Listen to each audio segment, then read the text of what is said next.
Hi everyone. I'm here to talk, and I wouldn't call it the dreaded GDPR.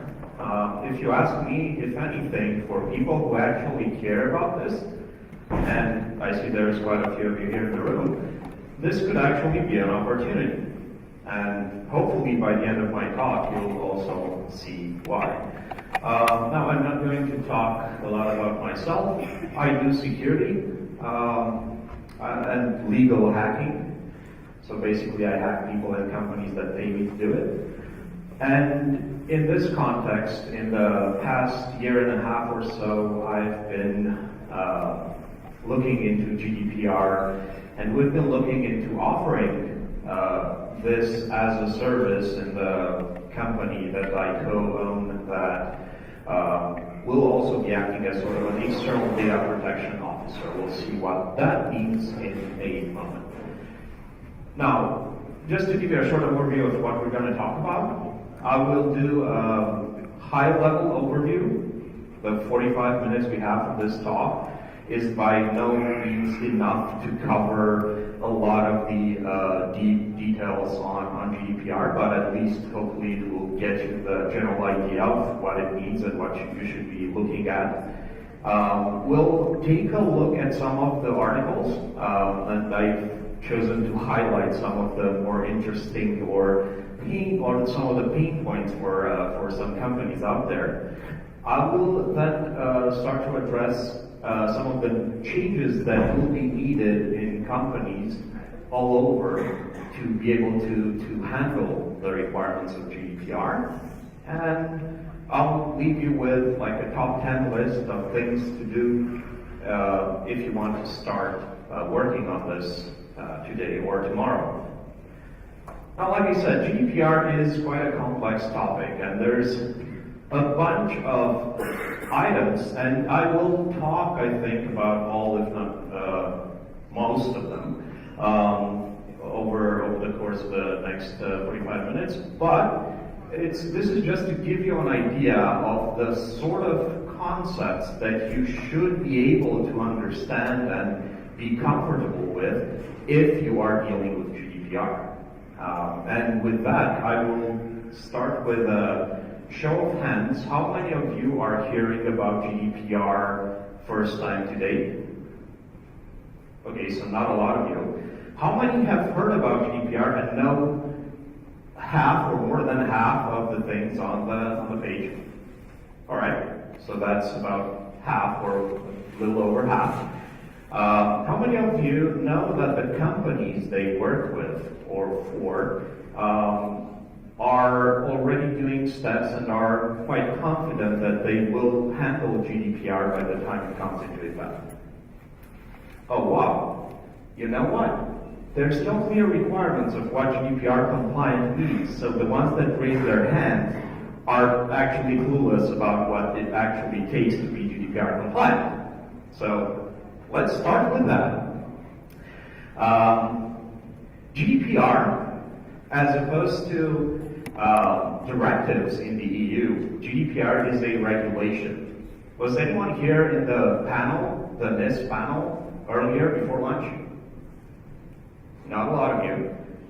So that's where they discussed the NIST directive.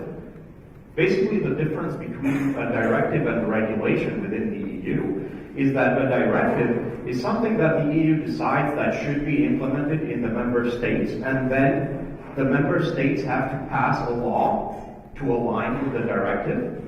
As opposed to that, a regulation does not require a law to be passed for it to come into effect. It is recommended for you to start aligning your local law to some of the new things that a new regulation might ask of you, but it's not something that you have to do for the regulation to come into effect.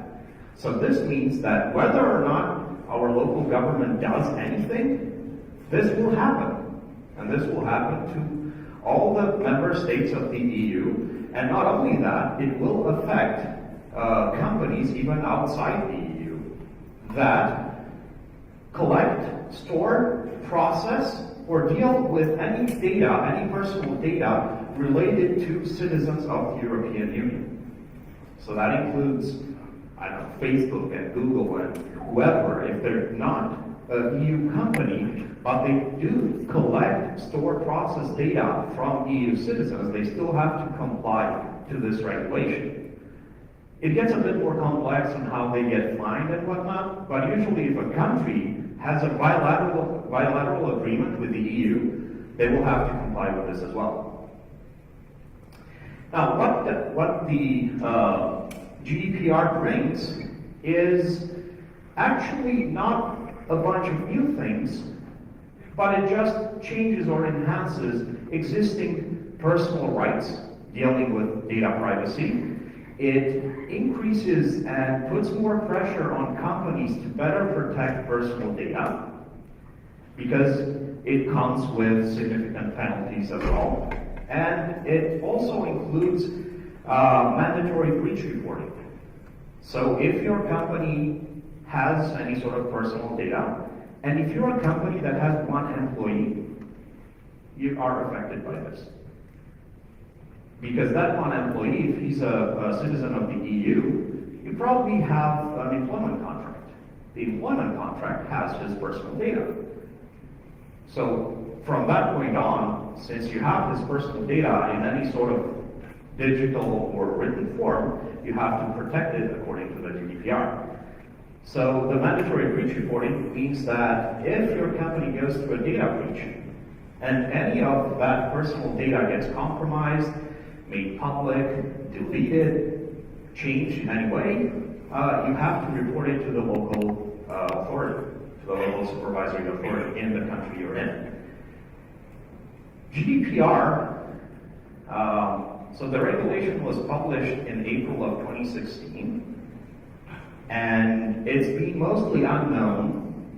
People didn't really care much until I think this summer is when people actually started getting more into it and learning more about it. And the nice show of hands of like more than half the room of people that have heard about it and know a bit about GDPR is proof of that. However, it's not too long before it comes into effect. So they gave us a little over 2 years. It will come into effect in May of 2018. Essentially what it does, like I said, is to clarify where responsibility lies when it comes to privacy protection, and it affects any companies who, like I said, collect, store, manage, analyze, process any sort of personally identifiable information. And as I mentioned before, whether you're a company within the EU or not, if you do this, you're affected. So it aims to replace the current directive. Remember, directive and regulation. So there's this directive that is currently in effect, and the member states have passed laws to align with that directive. This aims to replace that, and it sort of also complements the recently introduced NIS directive, the one that was briefly discussed in a panel right before lunch. GDPR contains, anyone here read the entire thing? Oh, so compared to the more than half of the room who raised their hands saying that they know what GDPR is about, the 4 people that raised their hands that have actually read it, that's also a sign of the current state of things. It consists of 99 articles, which is basically this should be done. And then there's 173 recitals, which are just best practices, recommendations, and basic principles that are easily interpreted and will remain at the sole discretion of the member states on how they pass any sort of law changes within their countries to align with the GDPR. Since we don't yet have such an updated law, this means that we don't really know how this will happen in Romania. We sort of know the big picture, but you'll see when we browse the GDPR that it's a really big and fuzzy picture.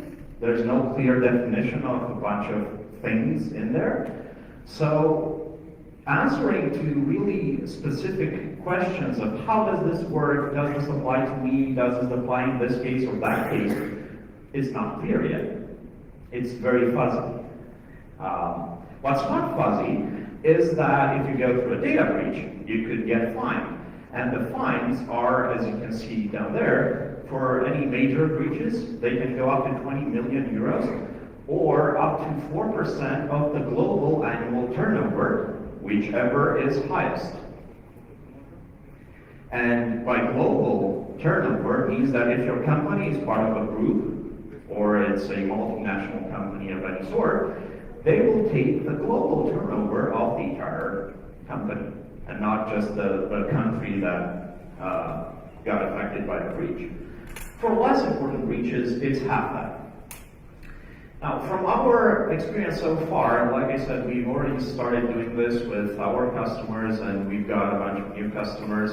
We've partnered up with a couple of law firms so that the legal aspect, because we're not really legal people, we don't talk legalese as well as those people do. So we've partnered up with a couple of law companies to try and help our customers align their processes, procedures, technical investments, and solutions. So we cover the process and technical side.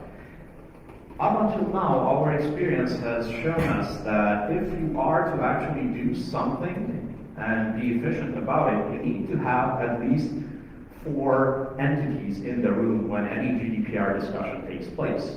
You need to have the legal side. So you need either the company lawyer or lawyers or their law firm that they work with, so somebody on the legal side to be present. You need the organizational and procedural side, so anyone covering governance and management and also policies and operations. And you need the technical people in the room as well. It's not a technical thing, it's not a legal thing, it's not a process thing, it's all of them put together. So you need all these people to talk to each other, a thing that they rarely do, and just work things out. Beyond that, we also need to at least involve in some parts of the process the people in HR, marketing, finance, customer service, basically anyone in your company that deals with customer data, that deals with that data coming in or going out, and if that data is personal information, they need to know what they are exposing the company to. Now, I told you this is not a new thing. It's by all accounts, it's somewhat of an improvement of existing items, and this is specific to Romania in this case, but it also sort of applies to a lot of other member states. The current law dealing with personal data is that one up there, 677 for 2001. That also already gives you some rights. You're not getting those rights right now. You had those rights before. You might have not known about it. Anyone here that read that law? It's a 15-plus-year-old law dealing with how companies and the government has to treat your personal data. So it's probably relevant that if you haven't done it so far, at least go through the GDPR because it covers those things as well. But it also introduces a bunch of new items and a bunch of new rights that you have. For one, the right to be forgotten. The right to go to any company, or if we are to put it in GDPR terms, any data controller, any sort of company that collects and stores and then processes the data, and you can ask them, hey, if you've got any data that pertains to me, my personal data, I want you to delete it from your system. And there are cases where this might not be possible, because there's another law requiring them to collect and store that information for a specific period of time. For instance, you bought something from a store somewhere, and they had to give you an invoice, and that invoice contains your name, probably your social security number, and other data. The law, when it comes to invoices and finance and whatnot, says that you have to store all that data for 10 years. You can't delete all the invoices from your system in order to delete the data. So there's things that you might have to do because of other existing laws that will prevent you from deleting all that data. Now, if you've also collected the color of my eyes or my shoe size when I purchased something from you, now that's some data that you might have to delete, because it's not some data that you are forced to collect by an existing law. You're collecting it because you want to sell me more stuff, maybe. So in those cases, you'll have to be able to comply as soon as possible, as soon as the request comes in to that. The right to restrict data processing. You will have to both notify or make it easily available to all the people that you collect data for or from or about what sort of data you're collecting and for what purpose or purposes. This means that if you collect my information to both be able to send me the order that I just placed on your website to my home, but you're also collecting it because you want to send me a newsletter next month, or you want to process that data to know what people are doing on your site, I need to know about all the purposes that the data gets collected and processed. And I need to be able to opt in or out for any one of these purposes.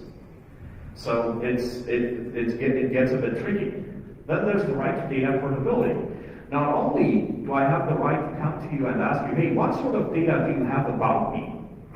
And I need to know, especially if you've got some data on me that I haven't given you personally, and you need to tell me where you got that data from. That's one. Two, you have to give me that data in a machine-readable format. You don't give me some screenshots and a PDF file and an Excel file exported from 3, 4, 5 different systems. I need that data to be in a machine-readable format because I need to be able to take it from you, the data controller, to another data controller. Say I want to change my mobile phone subscription. I want to be able to take the data off of the current supplier and give it to the new one that I want to go to and tell them, hey, this is all my data. This is what they asked me, so do whatever you want with the data. It's in machine-readable format. It could be like an XML file or JSON or whatever. How many systems do you think do this right now? Right? There's a bunch of other new items here. I told you about the mandatory data breach notification. So you have to notify the local authority within 72 hours from the moment you have found out about a data breach. Now, you could have been hacked a few months ago. That's yet another different discussion or problem. The fact that it takes, on average, anywhere between 6 to 9 months for a data breach to be discovered. That's the industry average. So that's how long a hacker stays in your infrastructure before you find out that they're there. Now, the moment you find out, you have 72 hours to report this. And in some cases, you also have to notify the people affected as well. There's also the DPO, the Data Protection Officer. We'll talk about that in a moment. That's semi-mandatory. There are some specific cases where you have to have a DPO. In all the other cases, it's recommended to have such a person, the Data Protection Officer inside your company, or that you can find on the market and you can pay someone to act as even a temporary DPO to cover all the requirements that the DPO has to cover. Then there's the talk about explicit and implicit consent, covering that in a minute. The introduction of concepts or requirements on data minimization and pseudonymization. What this means is basically don't collect more data than you actually need. And the data you collect, make sure that if it gets stored and processed in different systems, you only transfer the data that's needed in a pseudonymized fashion. You can transfer an ID and all the data about that ID, so you can't tell who that person is. You have data about the person, you process it and bring it back. You don't have to take all the data you have here and put it in that system over there, simply because you need to use 3 of the 70 fields that you've collected to process the data in that other system.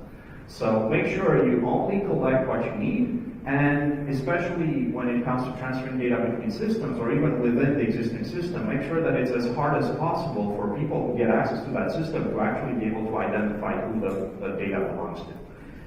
Then there's the mandatory DPIAs, data protection impact assessments. Basically, if up until now it was a nice thing to sort of do risk analysis and pen testing and stuff like that every now and then, now it will become mandatory when it comes to the risk analysis and the risk impact assessment for any sort of incidents related to personal data breaches. So you'll have to do this.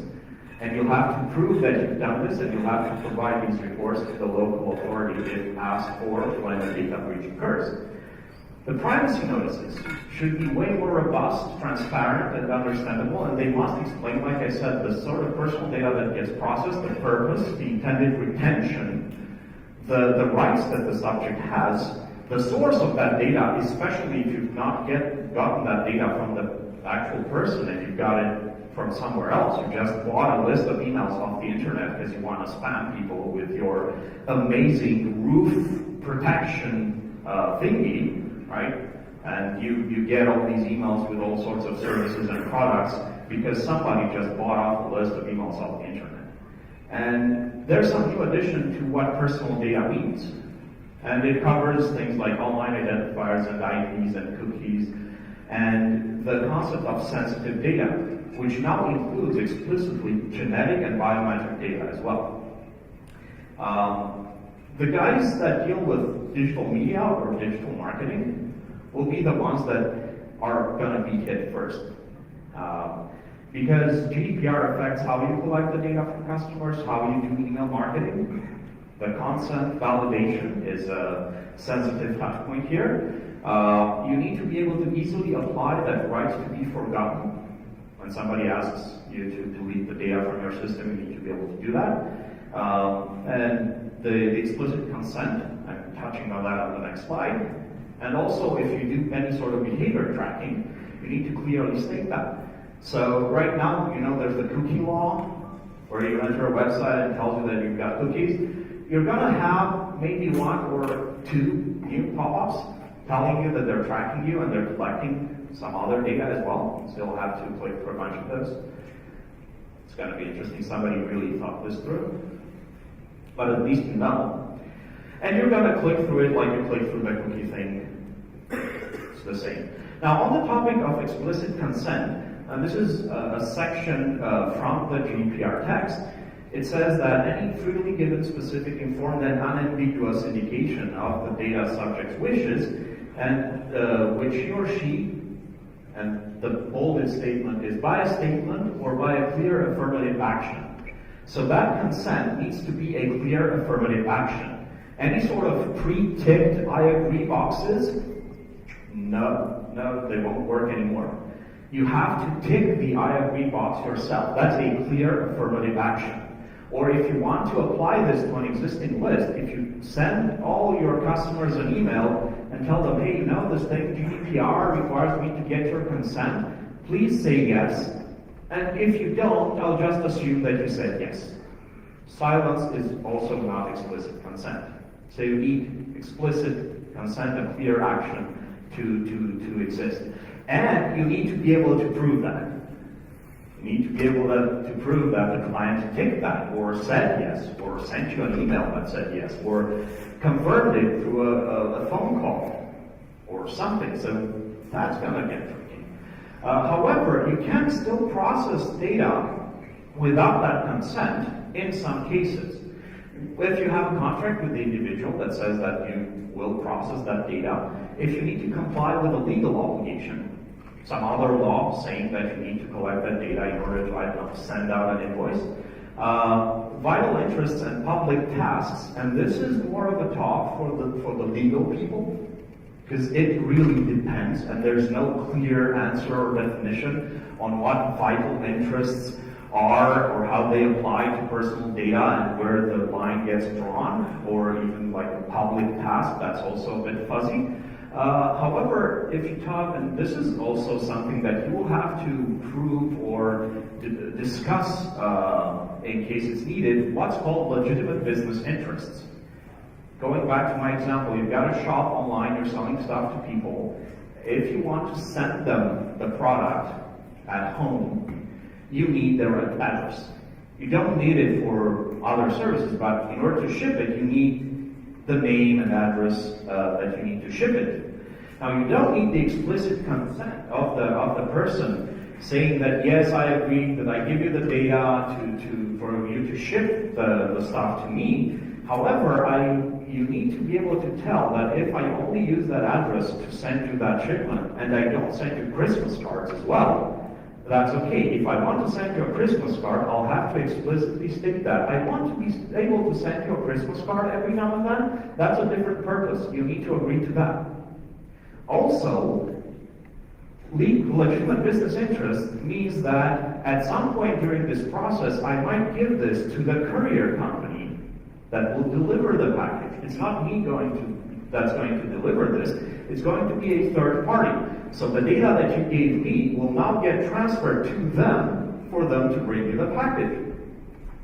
This could also go into this legitimate business interest, and you will be told that by filling in this form, you're giving me the permission to send this to a third party for the parcel to be delivered.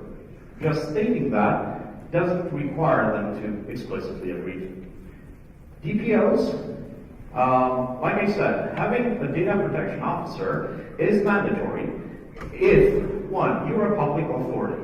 So any public authority will be required to have a person who will act as a DPO. If you are performing large-scale, constant, and systematic monitoring activities involving personal data. So even if you're not a public authority, but you do perform any sort of large-scale stuff that involves that data, you also need to have, it's mandatory to have it. Or if you're processing any sort of large amounts of sensitive data. For instance, if you're a private hospital, you're processing sensitive data, such as health data, you need to have a DPO. It's still recommended to have a DPO anyway, so the local authority in Romania, which is ANSP-DCP. Anyone heard of it? Autoritatea Națională de Supraveghere a Prelucrării Datelor cu Caracter Personal. Dataprotection.ro. Right? Nobody really heard about them until GDPR showed up, so it's there. But they'll be the ones giving out the fines. They'll be the ones making sure that things are going on okay, and right now they're quite understaffed. So by the time GDPR comes into effect, I think that's only going to get worse. The roles, these are the roles that a DPO has to cover. And the recommendation is to not have somebody in management doing this. This is very important. Because he's the one that also is supposed to be monitoring that things are being done. So if you're both accountable and responsible of the thing, you're just going to say, yes, it's done, because you're also accountable for that being done, not only responsible for implementing it. Like it's mentioned out there, the DPO needs to inform and advise the company, the operator, and its employees on what GDPR is. He needs to monitor the compliance and that the company does something to become compliant. He needs to be able to advise the operator regarding those data protection impact assessments and also to oversee their execution. He doesn't have to do them, but he has to be there and make sure that they get done. He also needs to be able to, he's the one that does the notification in case of data breaches. This is, I think, Article 34 that says that if the data breach involves any sort of data that can put the person at risk, not only are you obliged to notify the data protection authority, you also need to notify the people themselves. So you need to find ways to notify all the people that get affected in case that happens. And, of course, that's the person cooperating with the DPA. Now, why should companies care here? Well, currently, with the current law, the maximum fine is anywhere between 1,500 to 500,000 lei, right? The GDPR comes with much higher fines. And for 2%, you need to be breaking Article 28, 31, 32, or 33. You don't do impact assessments, you don't notify the supervising authority about the breach, or you don't have your records in order. Then you get fined. When you do the really bad stuff, Like you violate the basic principles relating to data security, which they don't define in the regulation. They just say you need to abide to those basic principles, but they don't give you a list of what those basic principles are, which makes it funky. Then they can fine you with even higher sums. Now, from our experience so far, so dealing with companies out there, most companies either haven't heard or know very little about GDPR. Even the ones that think they know. They've heard GDPR, they know it's something to do about data processing and private data and whatnot. That's not enough. Because, for one, there's no clear process in place internally within those companies right now to deal with data governance, with formal data classification.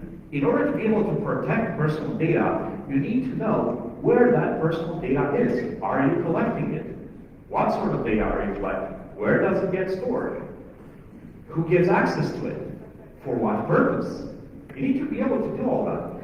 And rarely, if ever, that's the case, because usually you don't even have formal data classification processes.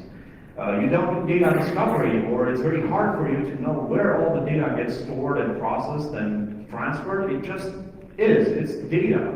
Right now, it's going to be data and personal data.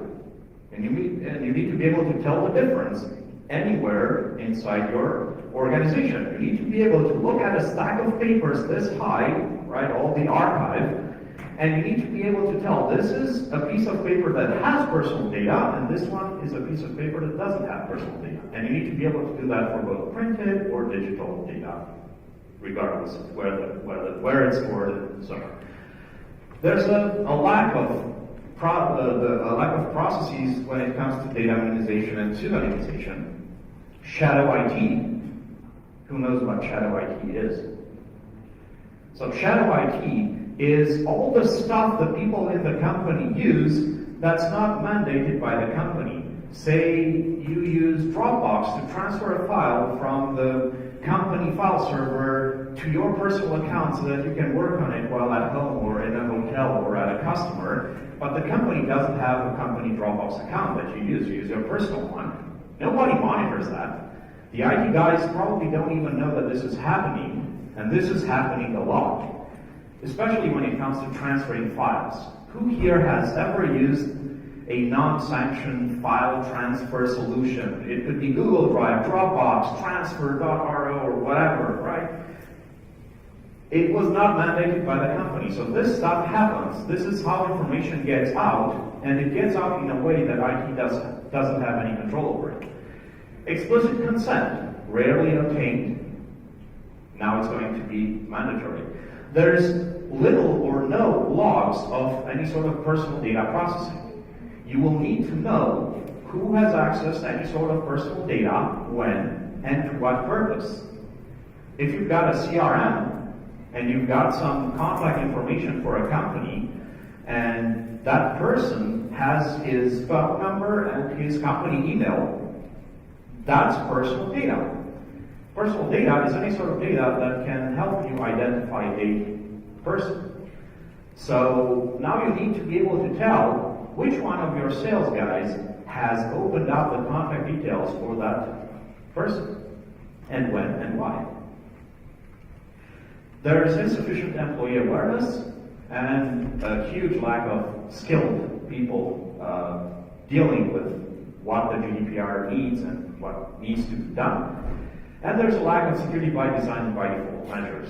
So let's just jump through a few of the items in the GDPR. Article 4, for instance, deals with definitions. So if you go to the GDPR and look at Article 4, it defines a bunch of stuff, including what personal data is, what processing is, and what's a personal data breach.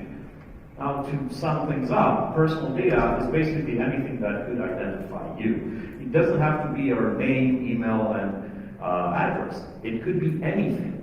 It could be, a male age 25 to 35 living in that city and driving a blue BMW and earning this amount of money per year. If that piece of information leads to identifying you, that's personal data. So it gets tricky.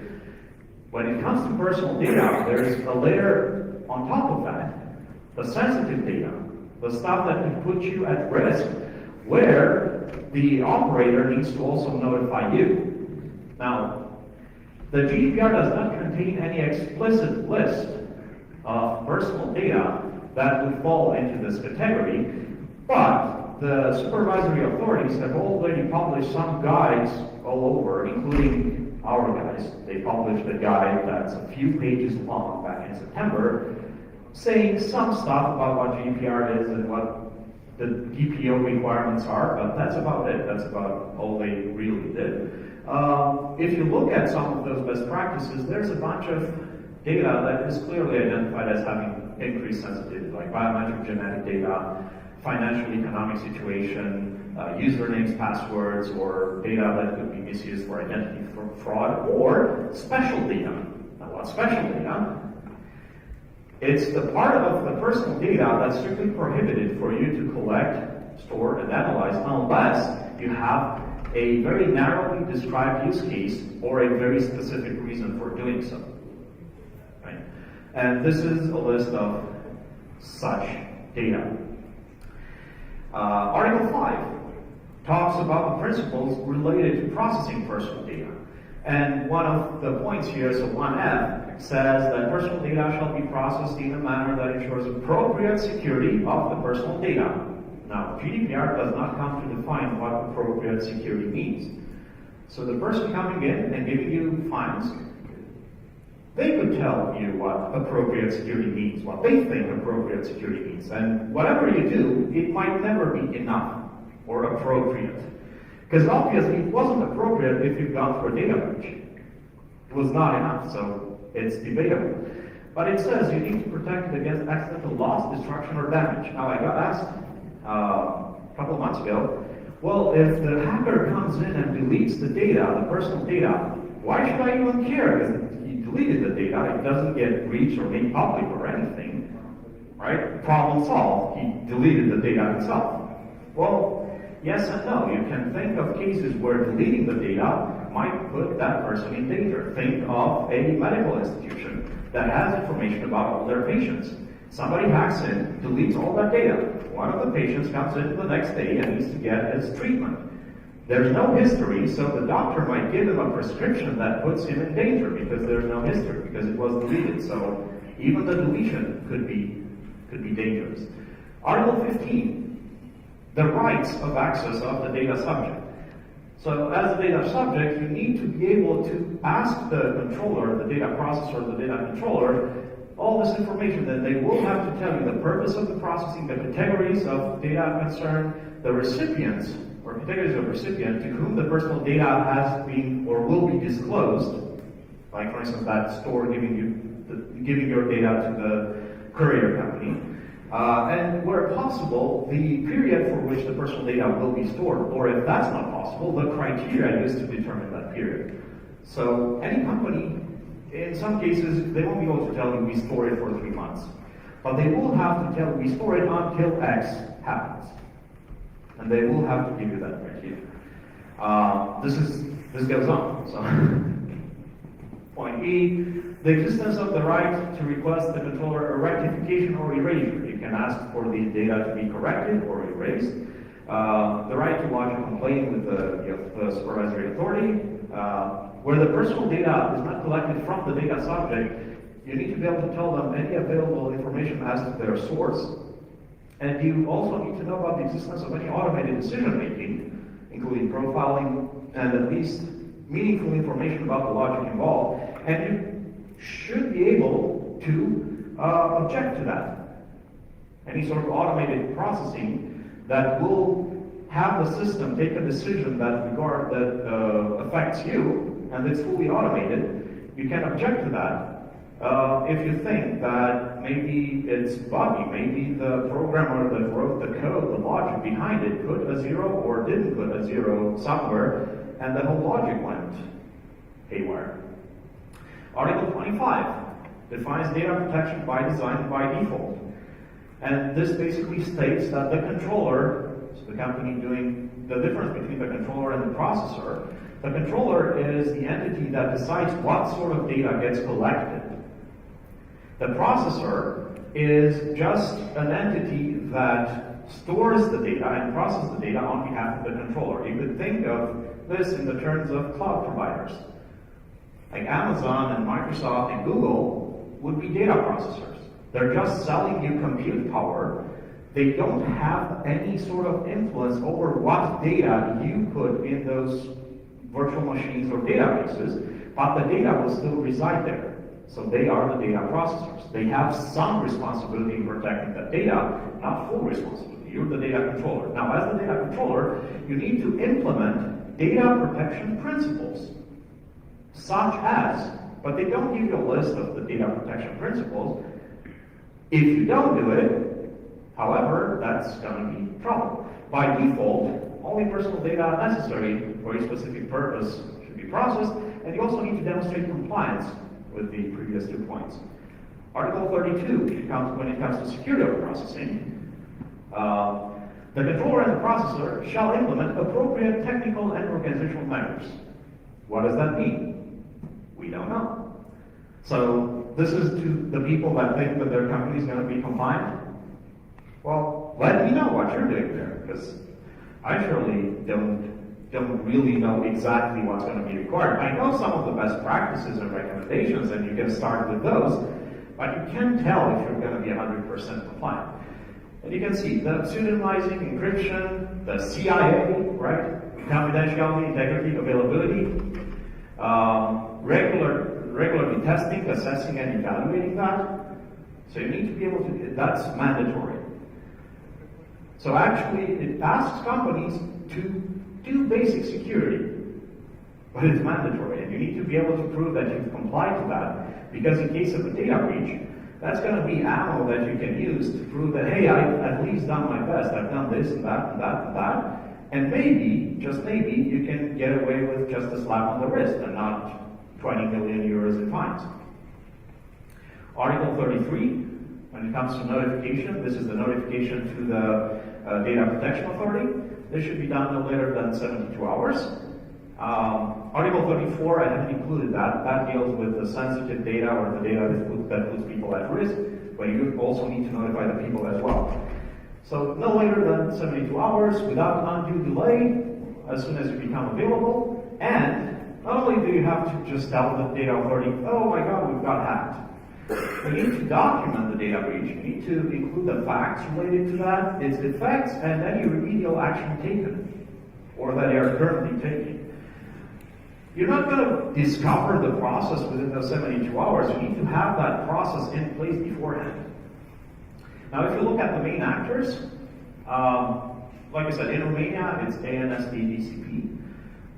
You'll get the slides. This one goes to their website. It's dataprotection.ro. This Data Protection Authority is the one that keeps in touch basically with the data processors, the data controllers, the DPOs within each company, and also all the citizens that might have their data stolen, compromised, or worse.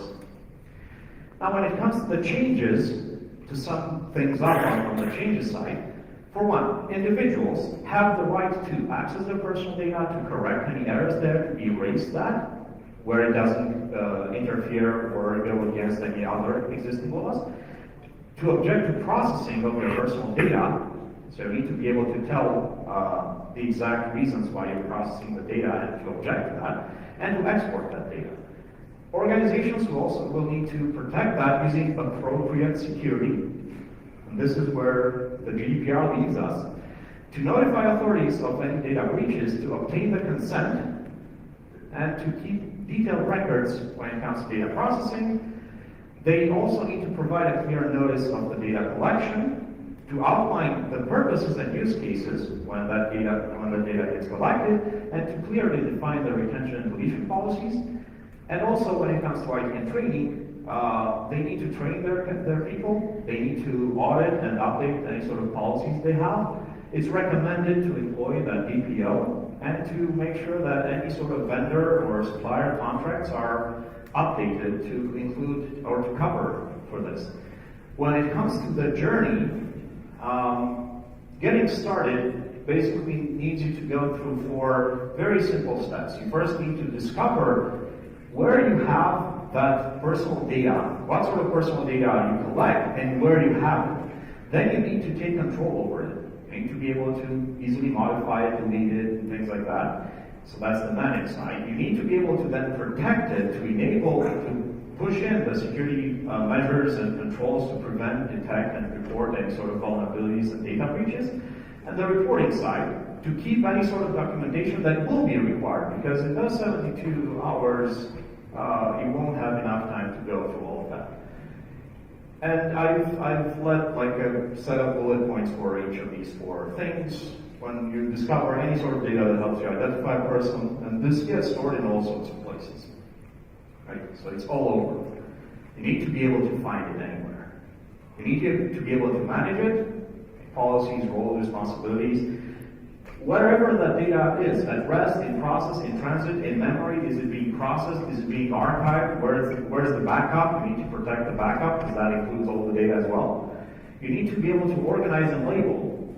So data classification, appropriate security, right? Any sort of physical protection, identity management, encryption, all the good things that people have been talking about for years when it comes to security. You actually have to start doing that, and you have to start monitoring and detecting intrusions. You need to be able to tell as soon as possible that you've been breached.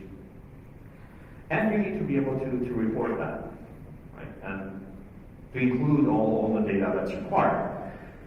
And in summary, a quick checklist. For one, you've only got 6 months. It's not enough. Even if you start yesterday, it's still not enough, right? But even so, you can think of GDPR as an opportunity and not a threat. If you do this right, you'll have an edge on the market. Any sort of services you provide to your customers are going to be GDPR compliant. You're going to be able to ask for more money from your customers, or you'll be able to just sleep well at night if you've done this. It's an easy decision. You either do it or you don't. You do it, and it's going to be a long road, or you don't, and you just take on the risk. You can opt for that. It's a valid business decision. It might be a business decision that leads to your business going out of business, but then it's a valid business decision. You need to get an inventory of the current governance frameworks and practices, and here my recommendation is to look into COVID-5 as sort of like an IT governance framework, and to appoint a DPO. Also, have that risk assessment done, launch an awareness program internally. You need to have those incident response plans. That shouldn't be just, oh my God, we've been hacked, what do we do? That's not a valid incident response plan. You need to focus on the information. Don't forget, this is all about personal data, and that's it. And you need to do that continuously, to continuously assess and see where you are and where you need to be.